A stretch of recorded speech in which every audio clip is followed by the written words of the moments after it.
안녕하세요.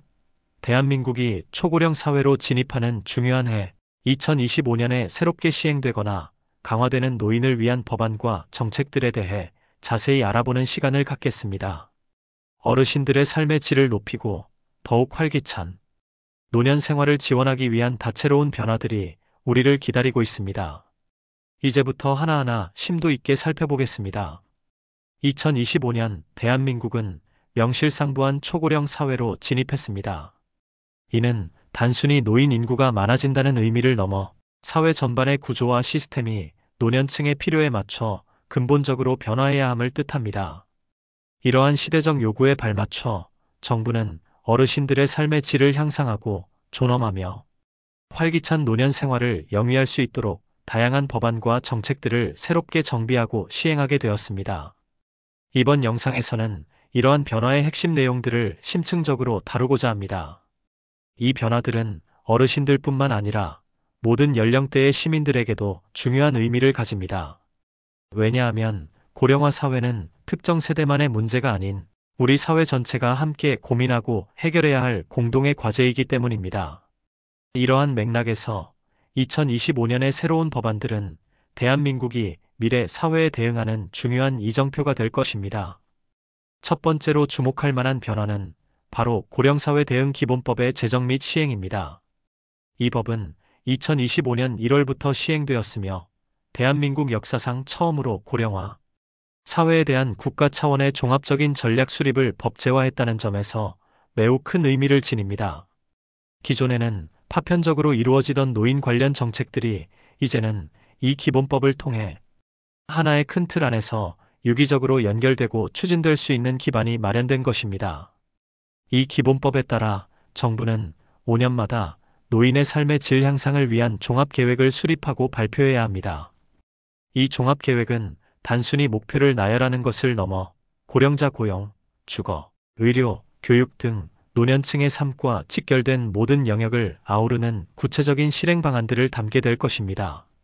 즉, 어르신들이 은퇴 후에도 경제적으로 안정되고 편안한 주거 환경에서 건강을 유지하며 지속적으로 학습하고 사회활동에 참여할 수 있도록 전방위적인 지원 체계를 구축하겠다는 의지를 보여줍니다. 또한 이 법안의 중요한 특징 중 하나는 고령 친화도시 인증제와 평가제도의 도입입니다. 이는 각 지방자치단체가 고령자 친화적인 물리적 환경과 사회 서비스를 조성하도록 적극적으로 독려하고 그 성과를 객관적으로 평가하여 더욱 개선된 환경을 만들어 나가도록 유도하는 시스템입니다. 예를 들어 보행약자를 위한 경사로 설치, 대중교통 이용편의 증진, 여가, 시설 확충 등이 평가 지표에 포함될 수 있습니다. 더 나아가 모든 지방자치단체에는 고령자 전담 부서 설치가 의무화되어 지역 어르신들을 위한 맞춤형 서비스 제공에 더욱 힘쓸 예정입니다. 이는 중앙정부의 지침뿐만 아니라 지역 특성과 주민들의 요구를 반영한 섬세한 복지 행정이 가능해질 것임을 의미합니다. 즉, 고령사회 대응 기본법은 국가와 지방자치단체가 노인 문제에 대해 더욱 체계적이고 책임감 있는 자세로 접근하겠다는 강력한 의지를 보여주는 동시에 어르신들의 삶의 질 향상을 위한 장기적인 비전과 구체적인 로드맵을 제시하는 법안이라고 할 수 있습니다. 이 법을 통해 대한민국은 고령화 사회를 단순히 대응해야 할 문제가 아닌 새로운 기회로 전환하는 초석을 다질 것으로 기대됩니다. 다음으로는 노인복지법의 중요한 개정 내용들을 살펴보겠습니다. 이 법안은 어르신들의 실질적인 복지를 증진하고 존엄한 노년 생활을 보장하기 위한 세부적인 조치들을 담고 있습니다.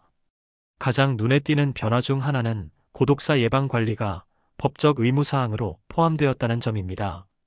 이는 우리 사회가 고독사의 심각성을 인식하고 이를 예방하기 위한 국가적 차원의 노력을 기울이겠다는 강력한 선언입니다. 2025년 3월부터 시행되는 이 개정안에 따라 지방자치단체는 독거노인에 대한 실태조사를 의무적으로 실시하고 그 결과를 바탕으로 체계적인 관리 체계를 구축해야 합니다.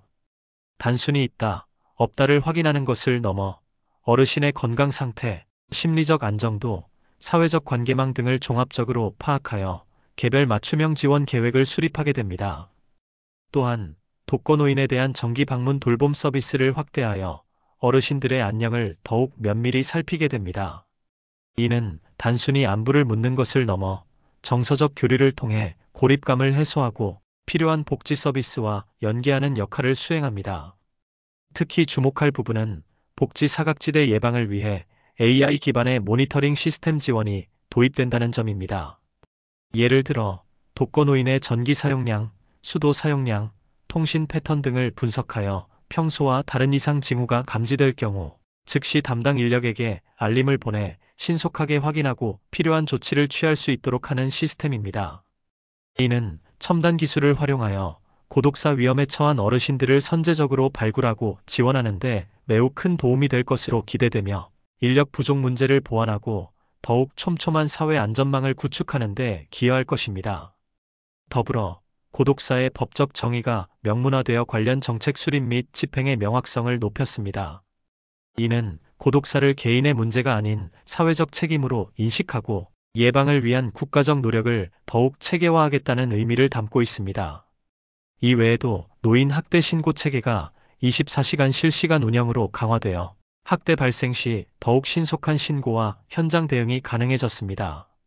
이는 어르신들이 학대로부터 보호받을 권리를 더욱 강력하게 보장하며 학대 피해 어르신들이 제때 도움을 받을 수 있도록 하는 중요한 조치입니다.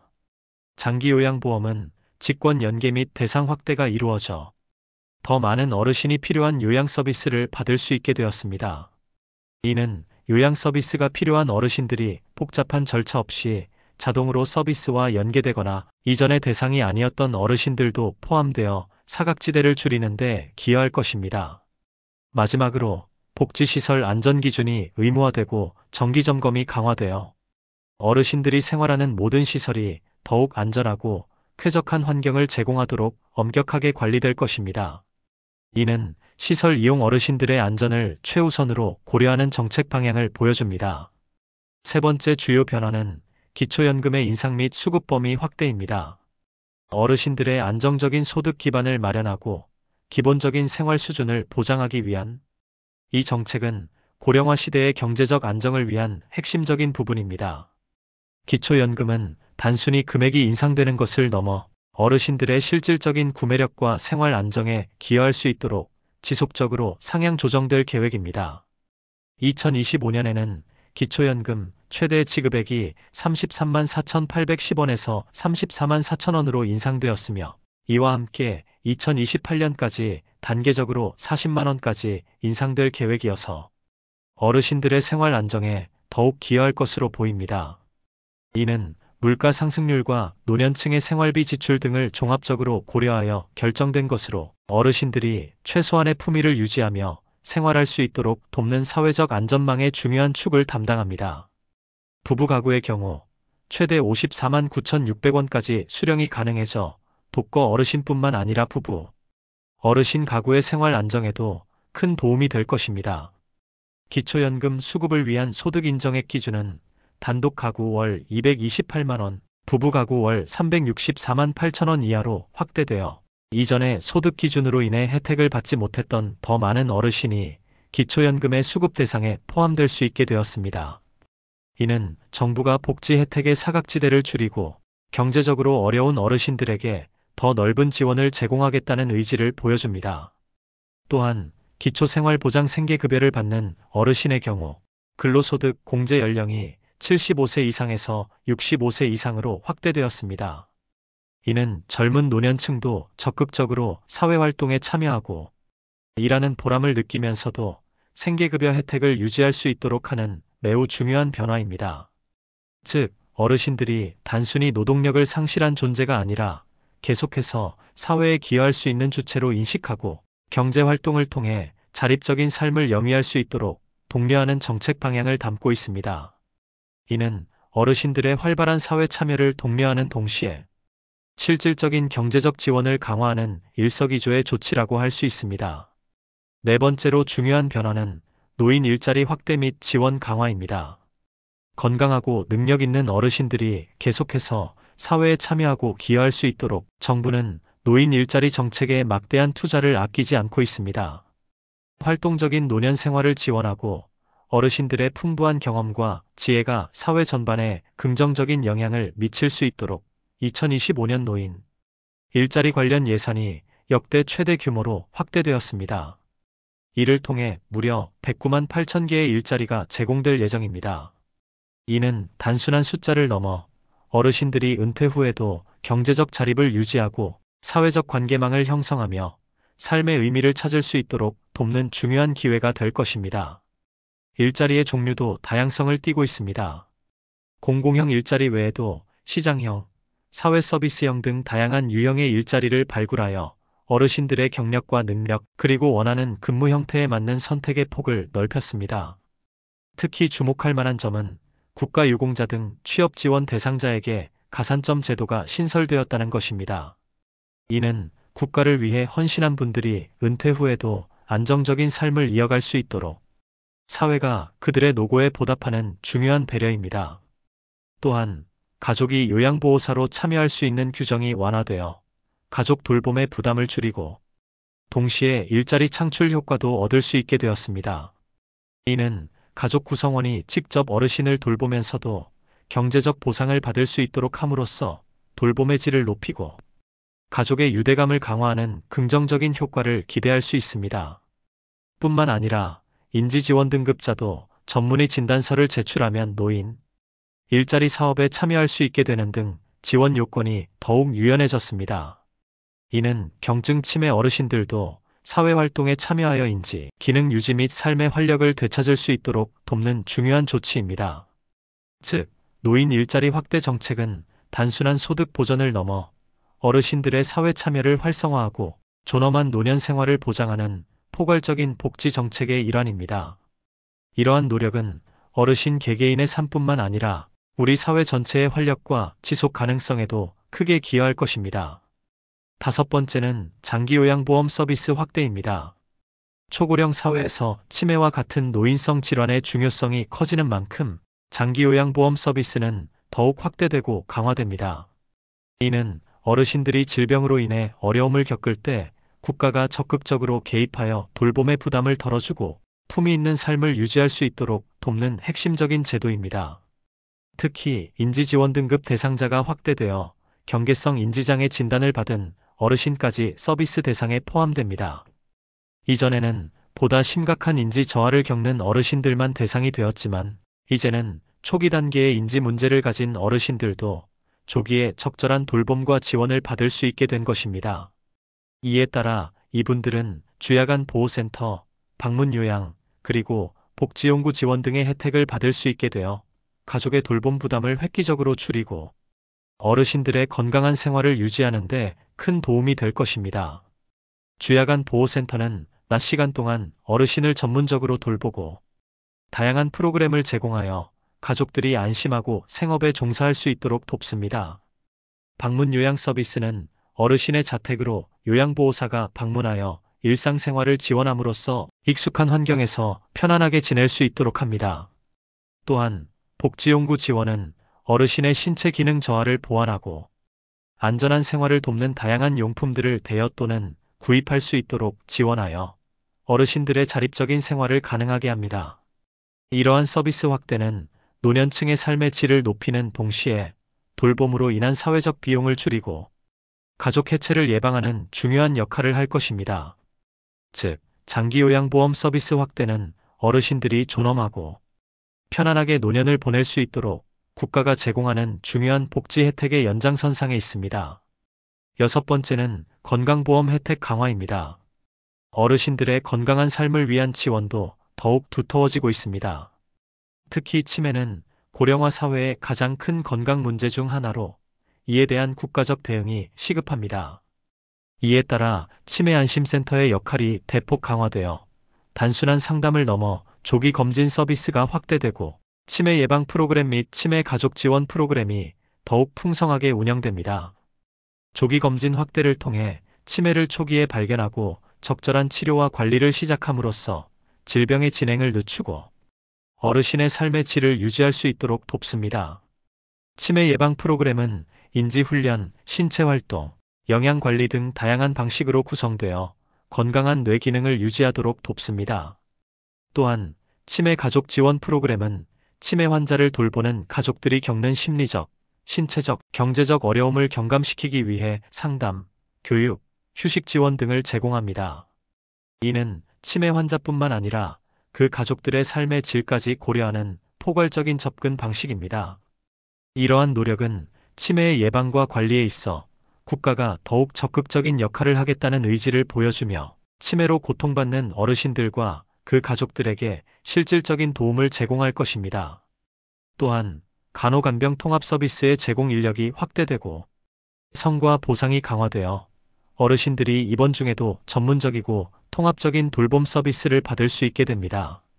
이는 환자 가족의 간병 부담을 덜어주고 전문 간호 인력이 환자를 직접 돌봄으로써 의료 서비스의 질을 높이는 효과를 가져옵니다.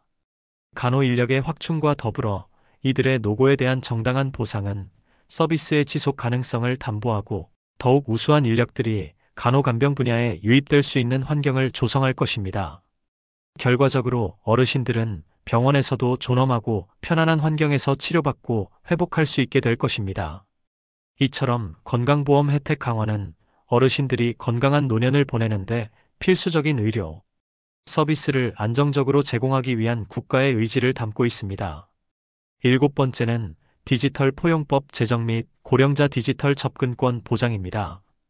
현대 사회에서 디지털 역량은 더 이상 선택이 아닌 필수입니다. 어르신들이 디지털 시대에 소외되지 않고 정보와 사회의 혜택을 온전히 누릴 수 있도록 하기 위한 법안도 마련되었습니다. 이 디지털 포용법은 정보 격차 해소를 위한 중요한 법적 기반을 제공합니다. 이 법에 따라 정부와 지방자치단체는 시니어 대상 디지털 교육을 의무적으로 제공해야 합니다. 키오스크 사용법부터 스마트폰 활용, 온라인 금융 서비스, 비대면 민원 처리 방법 등 실생활에 필요한 디지털 역량을 체계적으로 키울 수 있도록 지원할 예정입니다. 교육 프로그램은 어르신들의 눈높이에 맞춰 쉽게 이해하고 따라할 수 있도록 구성될 것이며 반복 학습과 실습 기회를 충분히 제공하여 디지털 기기 활용에 대한 자신감을 높여줄 것입니다. 이러한 디지털 교육은 단순히 기술을 가르치는 것을 넘어 어르신들이 온라인을 통해 정보를 얻고 사회적 관계를 맺으며 여가 활동을 즐기는 등 더욱 풍요로운 삶을 살아갈 수 있도록 돕는다는 점에서 매우 중요합니다. 특히 노인 전용 평생교육 바우처가 신설되어 기초생활수급자 및 차상위계층 만 65세 이상 어르신 8,000명에게 연간 35만원 수준의 바우처를 지급함으로써 디지털 교육뿐만 아니라 인문학, 예술, 취미활동 등 다양한 평생 교육 기회를 더욱 폭넓게 제공할 계획입니다. 이는 경제적인 이유로 학습 기회에서 소외되었던 어르신들에게 새로운 배움의 문을 열어주고 지적 호기심을 충족시키며 활기찬 노년 생활을 영위할 수 있도록 독려하는 중요한 정책입니다. 디지털 포용법은 어르신들이 정보와 사회의 능동적인 주체로 참여하고 디지털 기술을 통해 삶의 질을 향상시킬 수 있도록 돕는 중요한 이정표가 될 것입니다. 8번째는 국민연금 개혁입니다. 2026년 1월 1일 시행 예정인 국민연금 개혁은 국민연금의 지속 가능성을 높이고 어르신들의 안정적인 노후 소득 보장을 강화하는 데 초점을 맞추고 있습니다. 고령화가 심화되면서 연금 재정의 건전성에 대한 우려가 커지는 상황에서 이번 개혁은 장기적인 관점에서 국민연금 제도의 안정성을 확보하기 위한 불가피하고도 중요한 과정입니다. 보험료율 인상 및 소득 대체율 관련 논의가 활발히 진행 중이며 이는 미래 세대와 현 세대의 노후를 모두 고려하여 합리적인 수준에서 결정될 것입니다. 단순히 보험료를 올리는 것을 넘어 연금 수령 개시 연령 조정, 기금 운용 수익률 제고 방안 등 다각적인 측면에서 개혁이 추진되고 있습니다. 2033년까지 매년 2차례 국민연금 보험료가 변동될 가능성도 있습니다. 이는 급변하는 경제 상황과 인구 구조 변화에 탄력적으로 대응하기 위한 조치로 연금 재정의 안정성을 확보하고 미래 세대에 대한 부담을 줄이는 데 목적이 있습니다. 국민연금 개혁은 단기적인 불편함을 초래할 수 있지만 장기적으로는 모든 국민이 안정적인 노후를 보장받을 수 있는 튼튼한 연금 시스템을 구축하는 데 필수적인 과정입니다. 정부는 투명한 정보 공개와 국민적 합의를 통해 성공적인 연금 개혁을 이끌어낼 것으로 기대됩니다. 이외에도 다양한 정책적 변화들이 준비되고 있습니다. 어르신들의 주거 안정과 편안한 요양 환경을 위한 노력도 계속됩니다. 노인복지주택의 최소 서비스 기준이 마련되고 공급 부족 지역을 중심으로 요양시설 진입 요건 개선이 검토되는 등 주거와 요양 환경 개선을 위한 노력이 계속됩니다. 이는 어르신들이 생애 마지막까지 존엄하고 편안한 공간에서 생활할 수 있도록 하는 기본적인 권리를 보장하기 위함입니다. 또한 시니어 친화형 국민체육센터가 8곳에서 20곳으로 대폭 확대되어 어르신들이 더욱 건강하고 활기찬 여가 생활을 즐길 수 있도록 지원합니다. 이 센터들은 어르신 맞춤형 운동 프로그램, 건강 상담, 여가 활동 등을 제공하여 신체적 건강뿐만 아니라 정신적 건강 증진에도 기여할 것입니다. 참고로 2025년 9월부터 일부 정책 변화가 적용될 예정이므로 추가적인 확인이 필요합니다. 이는 법안 공포 후 시행까지의 준비 기간을 고려한 것으로 해당 시점에 다시 한번 관련 정보를 확인해 주시면 좋습니다. 또한 노인 기준 연령 상향 논의가 진행 중이며 이는 사회 변화와 평균 수명 증가에 따른 자연스러운 논의 과정입니다. 이 논의는 단순히 연령을 높이는 것을 넘어 노인의 개념과 사회적 역할에 대한 근본적인 재정립을 포함합니다. 마지막으로 각 지방자치단체별로 어르신들을 위한 다양한 복지 서비스와 노인, 일자리 지원 사업이 운영되고 있으니 거주하시는 지역의 주민센터나 관련 기관에 문의하여 보다 상세하고 개인에게 맞는 정보를 확인해 보시는 것도 좋습니다. 이러한 지역별 맞춤형 서비스는 어르신들의 삶의 질을 더욱 높이는 데 기여할 것입니다. 2025년에 새롭게 시행되거나 강화되는 노인 관련 법안과 정책들은 어르신들의 삶을 더욱 풍요롭고 안전하게 만들고 활기찬 노년 생활을 지원하기 위한 국가의 전방위적인 노력을 담고 있습니다. 이러한 변화들을 통해 우리 사회가 모든 세대가 함께 행복하게 살아가는 진정한 초고령 사회로 한 걸음 더 나아가기를 기대합니다. 오늘 말씀드린 정보들이 여러분의 노년 생활 계획에 도움이 되기를 바라며 앞으로도 어르신들을 위한 유익하고 깊이 있는 정보를 꾸준히 전달해 드리겠습니다. 감사합니다.